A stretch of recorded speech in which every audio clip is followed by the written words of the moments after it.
materi mengenai kerangka berpikir dan juga hipotesis ya. Ini lanjutan dari yang kemarin. Ini saya izinnya sharing screen.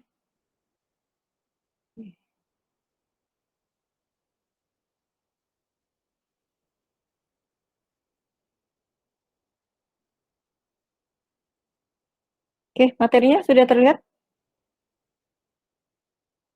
Sudah, Bu. Nah ya, oke, baik. Ini tujuan pembelajaran yang bisa dibaca ya. Nah, kita masuk ke konsep dasar dari kerangka berpikir.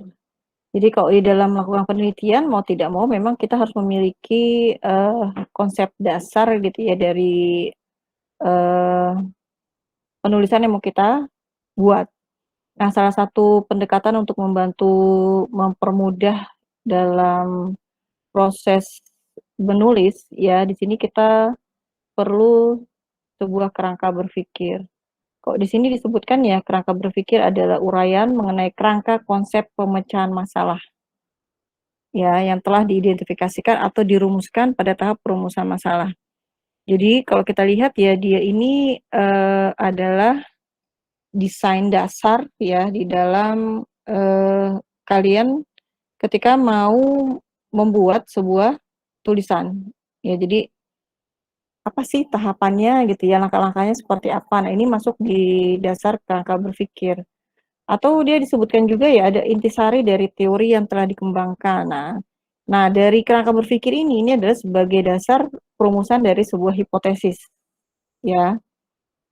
Atau dia bisa juga dikatakan adalah diagram yang menjelaskan secara garis besar alur logika berjalannya sebuah penelitian secara terstruktur, ya. Nah, kerangka berpikir ini memang harus dibuat ya, mau nggak mau, karena ketika kalian melakukan penelitian, istilahnya ya, kalian harus tahu ya tahapan dasarnya seperti apa, sehingga ini akan membantu kalian di dalam eh, melanjutkan gitu ya dari penelitian. Atau sama ya, kayak kalian misalkan mau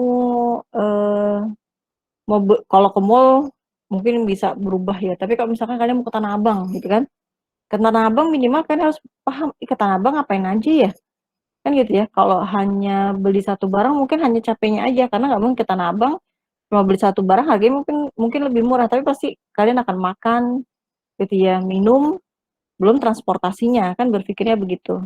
Atau kalau kalian sudah sampai Tanah Abang, ini nanti mau jalannya ke arah mana saja, itu kan juga harus dibuat ya. Itu adalah beberapa tahapan yang memang harus kalian pahami. Nah, biasa dalam kerangka berpikir ini juga akan dibuat dalam bentuk diagram. Ya, nanti kita akan lihat ya contoh dari kerangka berpikir itu sendiri. Nah, kemudian kalau di sini ya disebutkan sebagai pedoman dalam proses penelitian secara keseluruhan, ya. Karena tadi ini adalah guidance gitu kan, petunjuk di dalam kalian melakukan proses penelitian. Nah, ini bisa juga disebutkan ya alur pikiran secara logis untuk menjawab masalah yang didasarkan pada landasan teoritik atau hasil penelitian yang relevan, ya. Atau bisa disebut sebagai kerangka logik yang menunjukkan dan menjelaskan apa yang telah dirumuskan dalam kerangka teori yang kemarin kalian sudah belajar. Kemudian model penelitian ini bisa dijadikan secara skematis dalam bentuk gambar atau model matematik, ya. Jadi kalau misalkan kalian pakai kuantitatif mungkin bisa dilihat ya hubungan antar variabelnya itu seperti apa. Nah, kalau kita lihat ya di sini disebutkan ya akhir dari kerangka berpikir ini adalah terbentuknya sebuah hipotesis. Nah, ya jadi ketika kalian mau membuat sebuah penelitian gitu ya, minimal kalian sudah tahu ya ini arahnya kemana ya, tahapannya apa saja. Nah, itu tadi mau nggak mau memang harus bisa kalian buat ya dalam bentuk kerangka berpikir yang memang akan membantu mempermudah kalian ya di dalam melakukan penelitian yang lebih lanjut. Ya mungkinnya masih belum terbayang ya. Nah, ciri-ciri kerangka berpikir penelitian ini apa kan gitu. Jadi dia harus membuat pernyataan apa, mengapa penelitian ini dilakukan. ya. Kalau di sini disampaikan ya, kita bisa melihat dampak bagi masyarakat luasnya itu seperti apa. Ya, jadi kontribusi penelitian ini sampai sejauh mana. Kemudian prosesnya bagaimana nih? Ya, proses penelitian ini dilakukan bagaimana? Ya, jadi metode apa yang bisa digunakan gitu ya. Nah, kalau kalian memang membutuhkan observasi atau pelemparan kuesioner dan lain sebagainya, ini juga harus diperhatikan. Ya, jadi ini memang mau nggak mau harus diperhatikan dengan baik ya ketika kalian akan menggunakan konseptual dari kerangka berpikir. Kemudian apa lagi? Oh ternyata dia harus apa nih? Nah balik lagi, ada nggak ya feedback balik dari hasil penelitian yang kita lakukan? Kan gitu. Jadi kok di sini disebutkan juga nih, ya penelitian ini kan bisa disajikan dalam bentuk hipotesis atau sebuah pertanyaan penelitian. Ya, jadi ada yang memang dia membutuhkan hipotesis, ada yang memang hanya berbentuk pernyataan ataupun pertanyaan dari penelitian. Ini juga tergantung dari penelitian yang mau diangkat. Ya, kemudian ada pertanyaan lagi nih, untuk apa hasil penelitiannya nih? Ya, jadi kalau kita lihat ya, penelitian yang baik ini gitu ya, harus memberikan dampak baik bagi masyarakat secara luas. Ya, jadi pada prinsipnya sebenarnya penelitian itu adalah untuk membantu mempermudah ya, mempermudah pekerjaan, optimalisasi pekerjaan, ya, yang memang memiliki feedback balik yang memang baik, ya, untuk masyarakat secara luas, seperti itu. Nah, ini tadi ya, itu adalah beberapa hal yang memang harus diperhatikan ya ketika kita akan melanjutkan ke tahapan ya merancang atau membuat flow gitu ya, ataupun diagram dari kerangka berpikir. Nah, kemudian ada jenis dari kerangka berpikir ya, ada kerangka teoritis. Ya, ini berfokus pada teori yang dijadikan landasan ya untuk menjelaskan fenomena yang diteliti. Ada juga konseptual.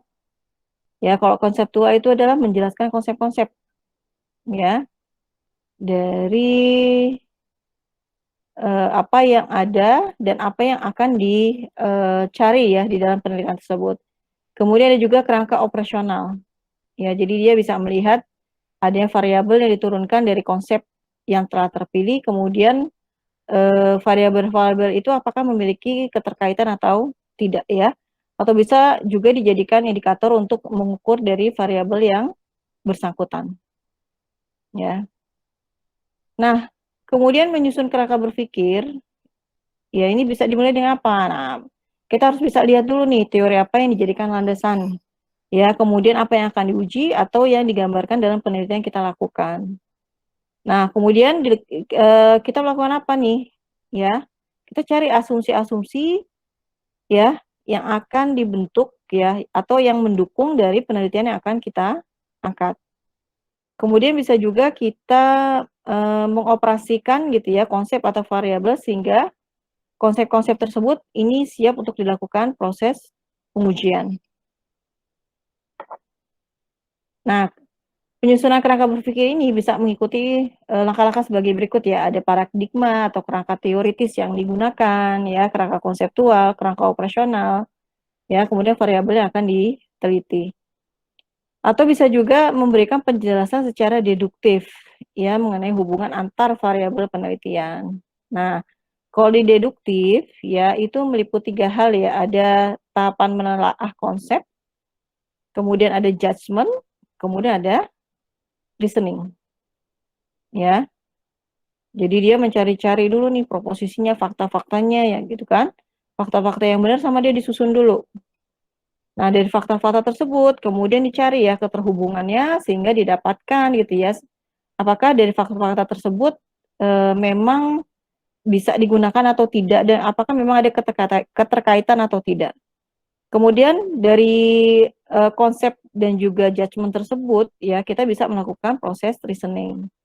Ya, nah reasoning yang baik ini berasal dari fakta-fakta yang sudah ditemukan di awal, ya, seperti itu. Kemudian ada juga apa? Memberikan argumen teoritis mengenai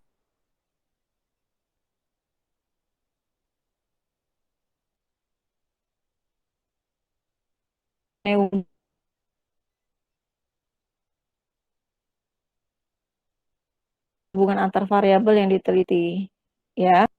Jadi ya. Nah, pada akhirnya produk atau kerangka berpikir adalah jawaban sementara atas sebuah rumusan masalah ataupun hipotesis, ya. Kemudian ada merumuskan model penelitian. Ya, jadi ini adalah visualisasi dalam bentuk diagram, ya. Jadi esensinya ini menyatakan hipotesis dari sebuah penelitian. Nah, ini misalkan ada contoh model kerangka berpikir, ya. Misalkan di sini ada metode ilmiah, ya ini ada penelitian ilmiah. Nah, metodenya apa? Ini misalkan kita susun ya kerangka berpikirnya dari masalah dulu, bikin model kerangka berpikir, kemudian menentukan hipotesis, kemudian menentukan metodologi yang digunakan, pengujian sampai dengan melakukan proses kesimpulan. Nah, di masalah, kalau kalian lihat ya, di penelitian ilmiah, ini bisa ada apa? Masalah penelitian, ya. Latar belakang, identifikasi, rumusan, batasan masalah, tujuan dan manfaat penelitian, ini ada di, kalau misalkan kita interpretasi dalam penulisan, ini kita bisa sebut ada di bab 1 lah. Ya, latar belakang, identifikasi masalah, rumusan masalah, ya, batasan masalah, tujuan dan manfaat, ini harus bisa diidentifikasikan dengan baik, ya, seperti itu. Setelah itu apa yang dilakukan? Nah, untuk mendukung adanya hipotesis, berarti kita apa? Harus bikin kerangka teoris dan hipotesisnya. Ya, teori utama yang digunakannya apa? Literatur review dari penelitian sebelumnya ya, kemarin kita sudah belajar ya. Kemudian ada kerangka berpikir dan juga ada hipotesisnya. Nah, ada metodologi penelitian nih, ya. Nah, kalau di sini ini ada tujuan, metode yang digunakan, data yang digunakan sampai dengan tahapan penelitian. Pengujian hipotesisnya adalah hasil dan pembahasan. Ya, jadi dari rumusan masalah, ya, kemudian kita disupport dengan literatur review, ya, dari hasil-hasil penelitian sebelumnya. Dari sana kita akhirnya bisa menulis atau membentuk metodologi penelitian, ya. Ini akan mensupport, ya, dari hasil dan pembahasan yang akan kalian angkat, ya. Kemudian terakhir adalah kesimpulan dari penulisan yang kita jelaskan. Ya, jadi ini ada beberapa tahapan atau alur yang memang harus dipersiapkan oleh seorang peneliti di dalam melakukan proses penelitian. Ya.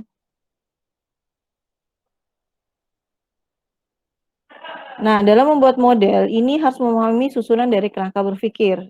Ya, biasanya apa susunannya? Tadi ya ada masalah penelitian, ada latar belakang, ada rumusan, ada pendekatan dan metode, kemudian ada juga hipotesis. Ya. Penentuan ini gambaran masalah ya. Jadi di awal itu kita harus bisa mengidentifikasi masalah penelitian yang akan diangkat dalam tulisan kalian. Nah, latar belakang ini akan mensupport, ya, menjelaskan kenapa penelitian ini perlu dilakukan, ya, kontribusinya apa yang diharapkan ini juga akan disampaikan ya di penulisan ini. Kemudian ada merumuskan masalah. Nah, ini mungkin yang paling sulit ya ketika kita nggak tahu apa sih sebenarnya masalah intinya ya tadi ya. Ini yang harus jelas sih sebenarnya, ya. Nah, untuk melakukan perumusan ini bisa ditulis dalam bentuk pertanyaan penelitian. Nah, kemudian ada pendekatan dan metode. Jadi di dalam metode ini ya, ini akan disesuaikan juga dengan metode yang akan kalian gunakan. Ya, jadi ada masalah, kemudian kalian cari ya literatur review dan sebagainya, akhirnya didapatkan sebuah solusi ya. Kalian nemu metode, nah metode ini adalah cara untuk mengatasi masalah yang kalian temukan. Nah, kemudian hipotesis ini juga bisa disampaikan apabila memang diperlukan kita membentuk sebuah hipotesis. Ya, tapi kalau enggak, ya enggak masalah juga, enggak ada hipotesisnya. Sama kayak di SI mungkin banyak yang nggak pakai hipotesis ya, karena kalian main misalkan SPK dan sebagainya gitu ya. Ini nggak perlu menunjukkan hipotesis. Nggak main variabel-variabelan. Ya, kemudian di sini juga ada contoh ya, dari kerangka berpikir, ada kondisi awal, ada tindakan, ada kondisi akhir. Ya, kemudian di sini ada standar dan kriteria baku, ada pengembangan model SPK misalkan gitu ya. Kemudian di sini ada kondisi akhir bahwa dengan model SPK tersebut bisa menentukan karyawan terbaik sesuai dengan kebutuhan manajemen.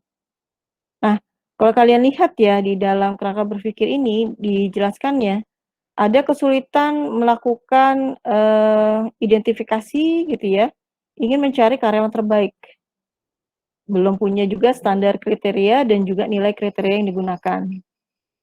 Ya, kemudian hasil karyawan terbaik ini kadang-kadang apa nggak sesuai dengan yang diharapkan seperti itu. Karena apa? Karena cuma menggunakan nilai rata-rata gitu ya. Padahal kan sebenarnya mungkin bobotnya itu yang bisa berbeda-beda ya. Misalkan butuh karyawan terbaik, yang pertama paling tinggi harusnya etika misalkan, ya. Tapi kalau dia rajin tapi etikanya nggak baik, attitude-nya nggak baik, mungkin nilainya bisa lebih rendah. Tapi kalau hasil dari rata-rata kan memang hanya dirata-ratakan saja gitu ya. Akhirnya apa? Oh berarti saya butuh nih sebuah sistem yang memang bisa membantu mengidentifikasi kebutuhan menentukan karyawan terbaik. Ya, akhirnya dilakukanlah proses penelitian. Nah, dia membuat seperti ini, kondisi awalnya seperti apa, tindakannya bagaimana, oh melakukan pengembangan model SPK. Nah, kalau mengembangkan model SPK apa yang harus dilakukan? Oh harus ada apa? Standarnya dulu nih. Standar dan kriteria. Mungkin satu organisasi dengan organisasi yang lain memiliki standar yang bisa berbeda-beda gitu. Ya, kemudian diperlukan model SPK untuk menentukan karyawan terbaik. Nah, kalau di sini kebetulan dia pakainya AHP ya, gitu ya, untuk menggunakan SPK, metodenya pakai AHP, ya, seperti itu. Nah, coba ya, Michael Siahaan. Iya, Bu. Oke, kalau menurut kamu, Michael ya, di sini standar itu siapa yang menentukan ya, Michael? Kalau dari Stand- studi kasus yang ini. Ini kan diperlukan standar ya, standar dan kriteria. Yang menentukan siapa ya? Kalau menurut Michael siapa? Dia kan dia perlu nih ya, perlu sebuah model SPK untuk bisa menentukan karyawan terbaik. Nah, yang belum dia miliki adalah standar dan kriteria baku. Nah, kira-kira standarnya itu harusnya siapa ya yang membuat?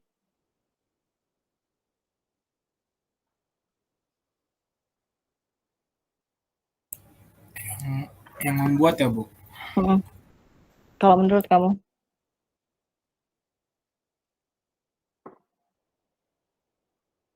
Boleh ditampilkan lagi, Bu? Tempat saya hitam, Bu. Oke, sudah terlihat?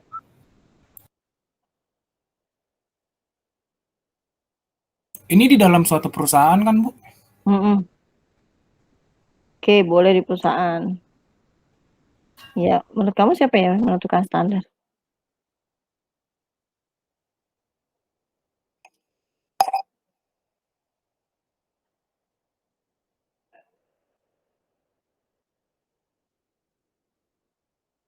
Atau standar itu apa sih, Michael? Kalau menurut kamu, kenapa harus ada standar? Standar itu saya rasa standar tuh kriteria yang harus dicapai karyawan tersebut, Bu, untuk menjadi karyawan terbaiknya, Bu. Apa aja Oke, yang harus dicapai atau apa aja yang harus dimiliki karyawan tersebut sehingga dia layak punya gelar karyawan terbaik tersebut, Bu. oke, ya. Coba Dini Rahmawati. Oke, terima kasih Michael. Dini. Hadir, Bu. Oke, Dini. Kok menurut kamu apakah memang diperlukan sebuah standar di organisasi? Menurut saya iya, Bu. Karena untuk menyatukan pemikiran bersama, karena kan pemikiran satu dengan orang yang lainnya itu pasti berbeda-beda. Jadi standar itu diperlukan, Bu.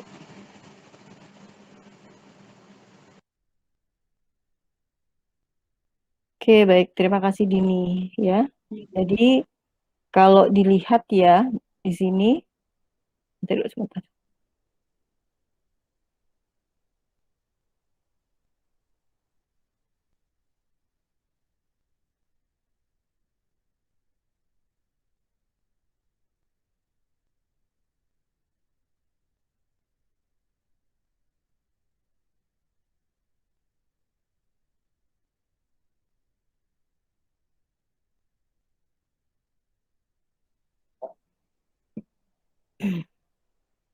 Ya. Jadi kok di sini contoh studi kasusnya gitu ya. Di sini diperlukan sebuah standar. Kenapa harus ada standar kan gitu ya? Nah, kayak kalian aja deh kuliah kan gitu. Ada standar yang penilaian. Bayangkan ya kalau ketika tidak punya standar apa yang akan terjadi. Oh saya suka sama dia gitu. Yaudah saya kasih nilai A. Karena nggak ada standar. Oh saya nggak suka sama dia. Kasih aja nilai C misalkan. Standarnya nggak ada. Tapi ketika sudah ditentukan standar, orang mau nggak mau memang harus mengacu pada aturan yang sudah ditentukan. Ya, jadi setiap di organisasi gitu ya, dia harus memiliki standar. Ya, standar itu bisa standar yang minimal atau standar yang melampaui. Ya, atau sama ya kayak kita di Indonesia kan ada ya standar nasional Indonesia SNI. Wah, kalau sudah pakai SNI, ya berarti sudah ada standarisasi. Coba balik lagi, standar nasional Indonesia sama standar Amerika mungkin bisa berbeda gitu kan. Jadi sama ya, kayak misalkan di Dikti itu menentukan standar minimal kelulusan mahasiswa tuh hanya 2,00. Oke. Imam mau nggak lulus IPK-nya 2? Enggak, Bu. Enggak bisa Kenapa? sebenarnya. Enggak, Bu, enggak bisa. Kenapa nggak mau atau nggak bisa? Iya, menurut saya IPK itu kan sebuah standar ya. Sebuah standar tetapkan supaya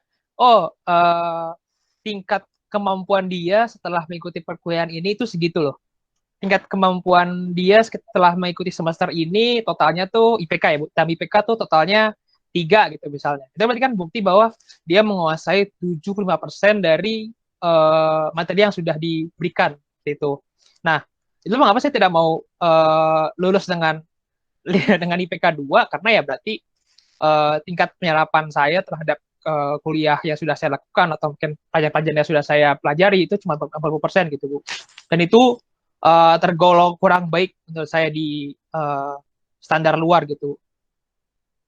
Oke, baik, terima kasih Imam. Ya, jadi tadi ya, pemerintah itu sebenarnya hanya menerapkan standar kelulusan itu hanya 2,00. Oke, baik. Tapi orang berpikir lagi, waduh, minimal loh, gitu kan? Minimal itu berarti yang batas paling bawah. Nah, akhirnya apa? Universitas beda lagi, ada standar yang melampaui. Dia menentukan, wah, kalau misalkan 2 mungkin bisa lulus. Tapi ketika bersaing di luar gitu ya, rata-rata perusahaan itu meminta lulusannya IPK-nya minimal 3,00. Minimal ketika apply itu kalian sudah diterima dulu lah, kan gitu ya. Dibandingkan dengan yang IPK-nya mungkin di bawah 3. Oke, setelah diterima, ada lagi sebenarnya syarat-syaratnya, wawancara, tes dan sebagainya. Tapi minimal sortiran pertama itu masih masuk. Nah, setelah itu kalian yang berjuang, kompetensi kalian dan lain sebagainya. Nah, standar ini ditentukan gitu ya untuk menjadi acuan sehingga atau quality control. Ya, jadi ketika tidak sesuai dengan standar, ya dia akan diabaikan. Nah, tapi balik lagi ya, untuk standar mungkin di tempat A dengan tempat B ini bisa berbeda-beda ya, perusahaan A, perusahaan B ini bisa berbeda-beda. Sama ya kayak SNI Indonesia sama standar dari luar mungkin kualitasnya bisa berbeda. Ya, perusahaan A sama-sama misalkan perusahaan otomotif misalkan gitu ya. Tapi yang satu mungkin standarnya lebih rendah, harganya lebih murah. Yang satu standarnya lebih tinggi, harganya lebih mahal. Ya, seperti itu. Nah, yang jadi pertanyaan di sini adalah untuk kasus ini kira-kira siapa sih yang menentukan atau membuat standar? Ya. Izin menjawab boleh, Bu? Oke, silakan Raihan.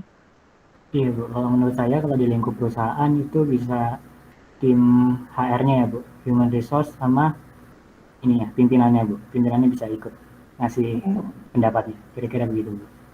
Oke, baik. Terima kasih Raihan.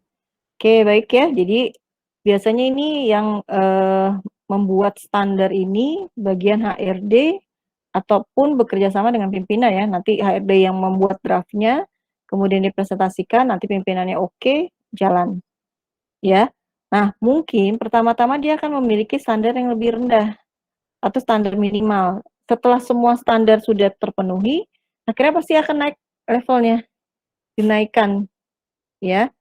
Nanti makin lama makin naik. Atau sampai kayak dulu orang bekerja SD, SMP, SMA saja sudah bisa bagus gitu ya posisinya. D1 gitu ya. Tapi kalau sekarang kalian lihat ya, anak-anak muda itu baru lulus sudah langsung kuliah lagi. S2 baru lulus kuliah lagi, sudah S3. S3 itu usianya masih 25 tahun. Ya. Jadi sekarang banyak sekali orang yang memang dengan pendidikan itu sangat aware ya. Nah, akhirnya apa? Perusahaan akhirnya menaikkan standar. Dulu dosen S1 bisa gitu ya, tapi sekarang harus 2, sekarang harus S3 lagi. Jadi itu tadi, semakin lama standar itu akan terus ditingkatkan. Saya nggak tahu lagi setelah itu apa lagi gitu ya, harus punya apa-apa. Karena balik lagi ya, ketika standar itu sudah tercapai, pasti kita berpikir apa? Untuk continuous improvement, ya, perbaikan berkelanjutan, seperti itu, ya. Oke ya, jadi ini mungkin kalau kalian lihat, saya nanti bikin kerangka berpikir kayak gimana ya tadi ya, mungkin kerangka berpikir satu jenis penelitian dengan penelitian lain bisa berbeda-beda gitu ya, tergantung dari penelitian. Jadi memang nggak ada acuan baku sih sebenarnya gitu ya. Bentuknya kayak gimana sih? Boleh nggak ya begini, boleh nggak sih begini gitu ya. Nanti disesuaikan juga dengan apa yang, terima kasih, disesuaikan juga dengan topik penelitian yang mau diangkat, ya, seperti itu. Jadi memang mungkin kalian bisa baca-baca ya jurnal-jurnal atau proceeding-proceeding, ini mungkin bisa berbeda-beda tadi ya, tergantung dari si peneliti ya, tahapannya mau seperti apa. Sama kayak kamu ya, misalkan dari rumahnya sama-sama di Cinere nih, ya, mungkin bisa beda-beda. Ada yang jalurnya lewat lurus baru belok kanan, ada yang langsung belok kanan, belok kiri, ada yang pakai angkot, ada yang pakai motor, ada yang pakai mobil, ada yang pakai becak misalkan. Ya, tapi tujuannya sama. Nah, kalau kalian mau membandingkan algoritmanya itu juga bisa juga. Ya, jadi kalau acuan bakunya memang nggak ada, yang penting dia bisa digambarkan dalam bentuk diagram yang memang bisa lebih membantu, mempermudah gitu ya di dalam tracing sebenarnya, tracing tahapan ya.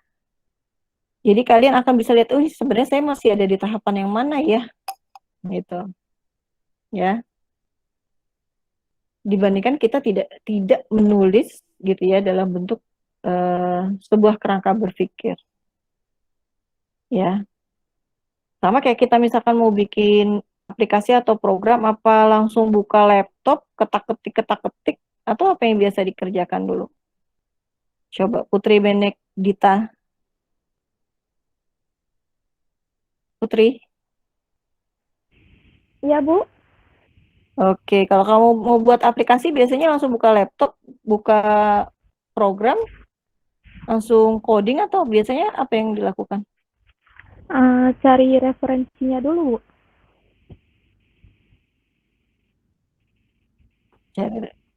Cari referensi, kemudian Baru buat Setelah referensi Alurnya didapat, mungkin Bu buat apa yang diagram. kamu ini lagi? Buat Oke, buat diagramnya. diagram. Oke, bikin flowchart diagramnya. Ya. Nah, tadi ya, jadi nggak bisa juga kalian mau membuat gitu ya penelitian ini, kalian nggak tahu saya tahapannya harus bagaimana ya. Minimal pasti kalian akan bikin sketsanya dulu kan. Ya, tulisan sedikit atau goresan tangan. Ini harus bikin apa ya? Pertama melakukan apa? Saya harus identifikasi masalah dulu deh. Masalah ketemu, identifikasi masalah, saya bisa ngerumusin masalah. Nah, dari rumusan masalah saya mau ngapain lagi? Oh, saya nggak tahu nih metodenya apa ya yang bisa digunakan. Ya udah saya lakukan apa, literatur review misalkan. Dari literatur review bikin apa nih? Oh, saya bisa menentukan metodenya apa nih. Ya. Dari metodenya kemudian apa? Oh, bisa dilakukan apa? Analisis dan pembahasan misalkan. Dan seterusnya. Dari kerangka pikir yang sudah kalian buat, itu kalian akan kebayang, oh berarti tahapannya bikin dulu nih rumusan masalahnya. Ya. Identifikasi masalah udah ketemu, rumusan masalah gitu ya. Studi literatur tadi ya, kemudian bikin konseptualnya seperti apa, penggambaran metodenya bagaimana, kemudian kalian bisa lakukan apa, proses pembahasan sampai dengan bisa menampilkan sebuah kesimpulan. Ya, jadi konseptual seperti itu yang memang harus dimodelkan, istilahnya seperti itu adalah proses kerangka berpikir. Ya, ada yang memang dia dalam bentuk flowchart yang lengkap ya, ada start, ada end-nya. Ya, jadi tergantung model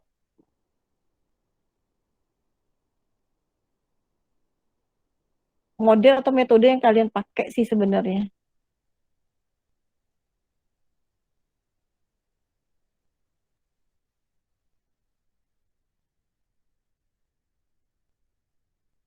Ya,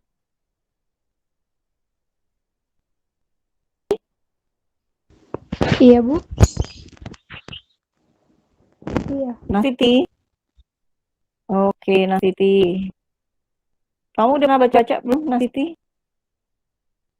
Untuk baca jurnal atau proceeding? Untuk jurnal pernah Bu. Sudah pernah lihat kerangka berpikir? Iya, sudah pernah Bu. Oke. Kerangka berpikir yang kamu pernah baca itu, kalau boleh tahu, tentang materi apa? Sama nggak dengan yang ditampilkan di sini?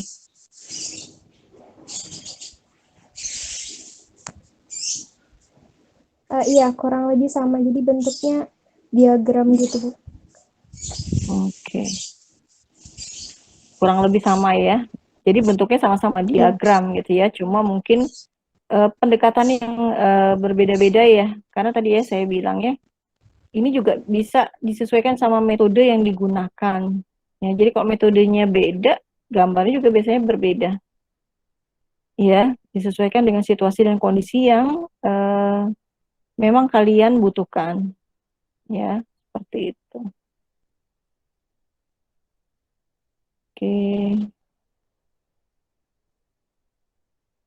Kemudian kita masuk ke hipotesis ya.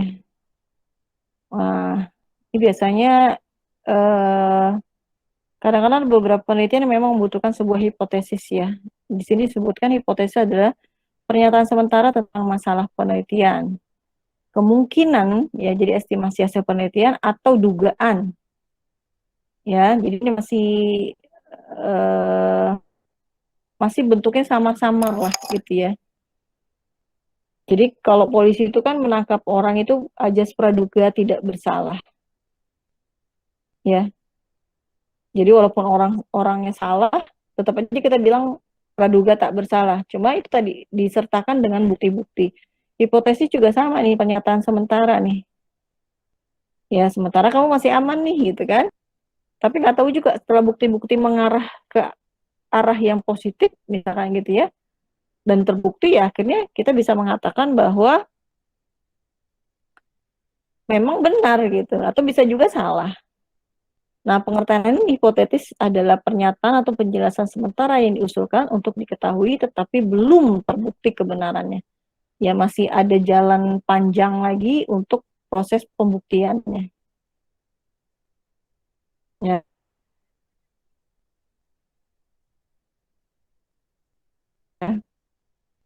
Jadi hipotesis itu bisa bernilai hasilnya diterima atau hasilnya tidak diterima. Benar-benar hasilnya salah. Jadi ada prediksi spesifik yang dapat diuji tentang apa yang kita harapkan pada penelitian yang kita lakukan. Ya, itu aja adalah jawaban teoritis terhadap perumusan masalah penelitian dan belum merupakan jawaban empirik ya dengan dukungan data-data. Ya. Nah, kemudian hipotesis harus mencakup 3 komponen ya, ada variabel, populasi dan juga hubungan antar variabel. Ya. Kemudian kalau kita lihat ya, hipotesis ini bisa memprediksi apa yang diharapkan. Ya. Jadi karena dia sifatnya masih bersifat sementara ya, perlu lagi pembuktian yang lebih dalam. Jadi kita hanya pradukannya ini bisa bernilai benar atau bisa bernilai salah. Nah, bisa juga gitu ya dalam banyak kasus ini menemukan hasil percobaan tidak mendukung atau tidak terbukti. Bila tidak terbukti, ya ini bisa juga disarankan menggunakan opsi lain yang harus dieksplor. Ya.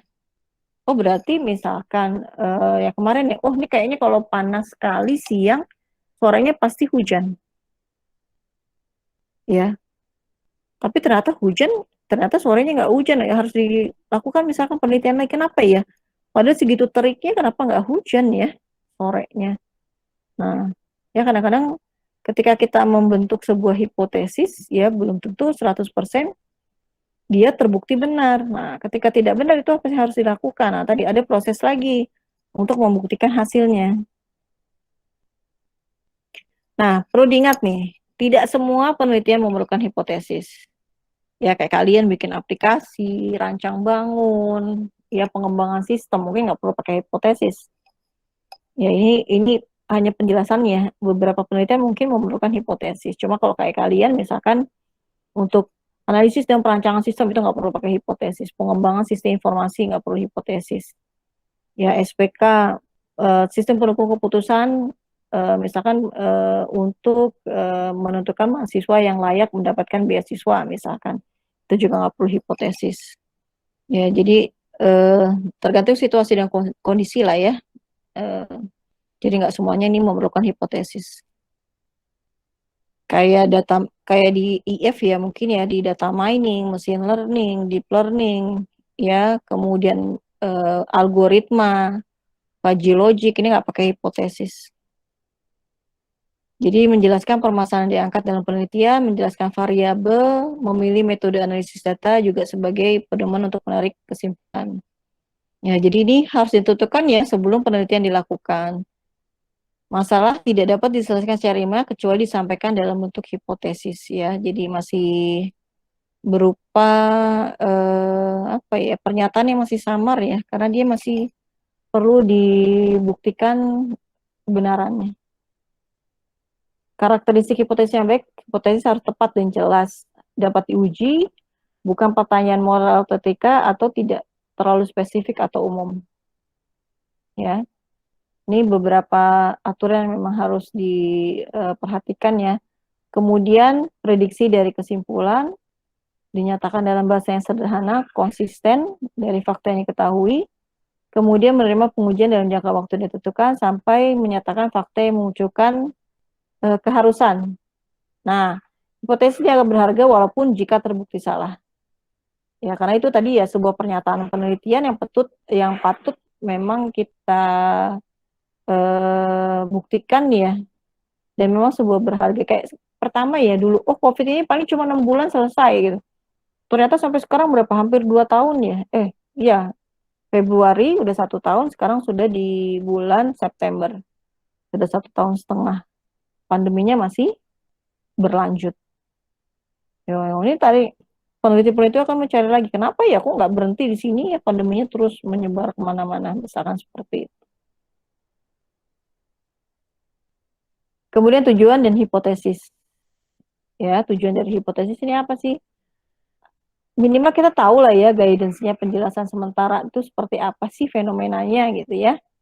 Kemudian ada pernyataan relasional yang dapat diuji. Ya, adanya arahan, kerangka kerja, instrumen dan teori disimpulkan dan diuji dan terbukti. Ya. Jadi minimal kita punyalah penjelasan sementara. Ya. Apabila tidak terbukti ya nggak apa-apa gitu kan. Tapi tetap dia menjadi sebuah penelitian yang berharga. Oh, ternyata misalkan antivirus ini tidak bisa untuk menangani penyakit COVID. Atau bukan berarti ketika divaksin orang langsung kebal ya terhadap varian virus.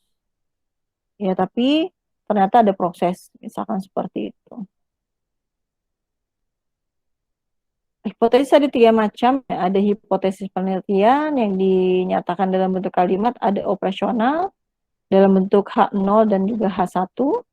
Ada hipotesa statistik ya berupa angka-angka atau alat ukur yang digunakan. Ya, jadi ini harus diuji kebenarannya untuk membuktikan apa? Apakah hipotesis itu diterima ataupun ditolak. Ya, kalau yang diterima itu H0, kalau yang ditolak itu adalah H1. Ya, seperti itu. Oke, kemudian ada beberapa jenis hipotesis ya, bisa bentuknya deskriptif ya atau deskripsi. Ya, ada keberadaan, ukuran, bentuk, distribusi ya. Kemudian kalau kita lihat ya di sini ada contoh hipotesis deskriptif. Ya, misalkan penelitian pada proses pembelajaran pada saat penerapan PSBB karena COVID-19. Ya, apakah model pembelajaran e-learning menjadi solusi terbaik atau tidak? Ya, jadi ada variabel model pembelajaran e-learning, ya.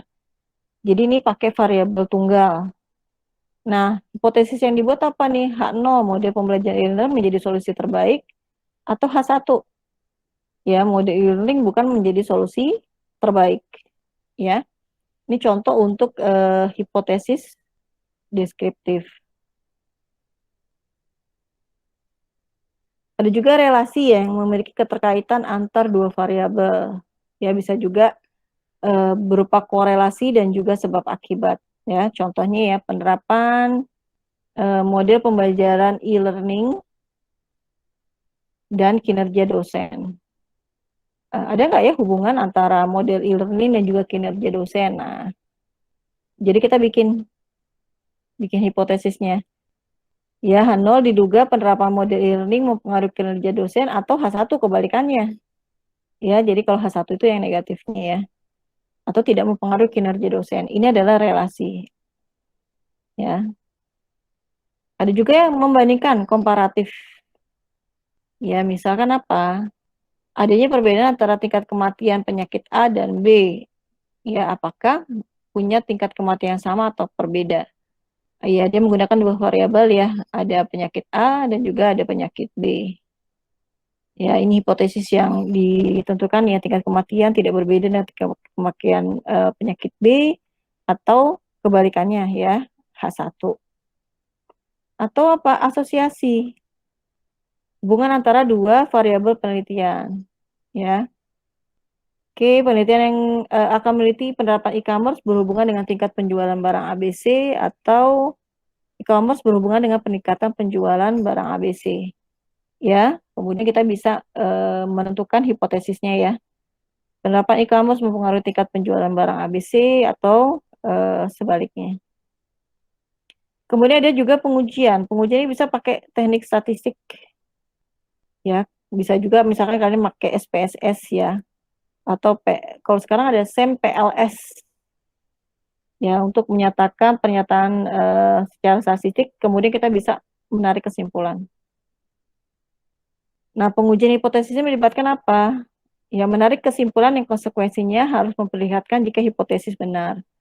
Atau bisa juga dari pengamatan atau prosedur lain, ya, atau bisa kita lihat ya, apakah pengumpulan data ini untuk mendukung hipotesis itu diterima atau tidak diterima.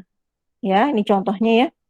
Misalkan dari hipotesisnya dua kemungkinan, yaitu diterima atau ditolak. Nah, karena hipotesis itu bersifat sementara, ya dia perlu apa? Diuji kebenarannya.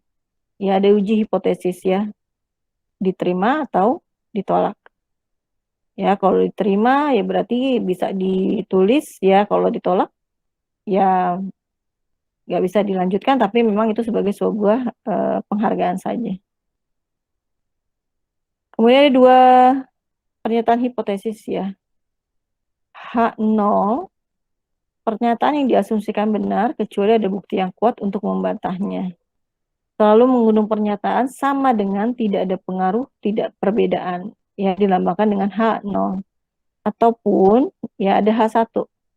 Pernyataan yang dinyatakan benar jika hipotesis 0 ditolak. Jadi kalau ini ditolak, ya baru pernyataan yang benar adalah H1. Ya, dilambangkan dengan H1. Nah ini ya, jadi kalau misalkan di sini ya, ini masuknya mutually eksklusif ya. H0 dan H1 tidak boleh terjadi bersamaan. Jadi salah satu saja bisanya. Ya, entah itu H0 atau H1. Ya, nggak mungkin dua-duanya muncul. Ya. Jadi kalau yang satu benar, yang satu salah. Yang satu ditolak, yang satu diterima. Ya, nggak mungkin kondisi dua-duanya ini digunakan. Oke, ini contoh ya penelitian eksperimen pengaruh model aplikasi LMS terhadap tingkat minat belajar mahasiswa.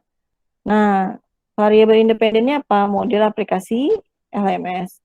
Dependennya tingkat minat belajar. Ya, kemudian ada apa? Ada rumusan masalah ya. Tingkat minat belajar menggunakan list lebih baik dari pembelajaran menggunakan e-learning 4.0.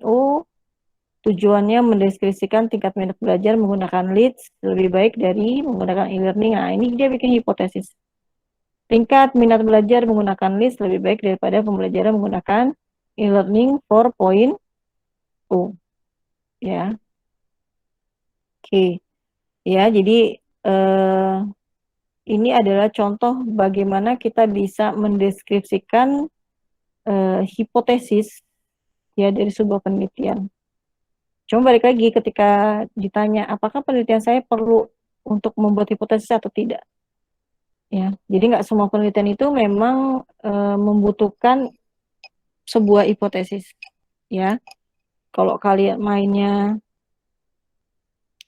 kualitatif lalu perlu ya, tapi kalau kuantitatif bisa perlu bisa tidak.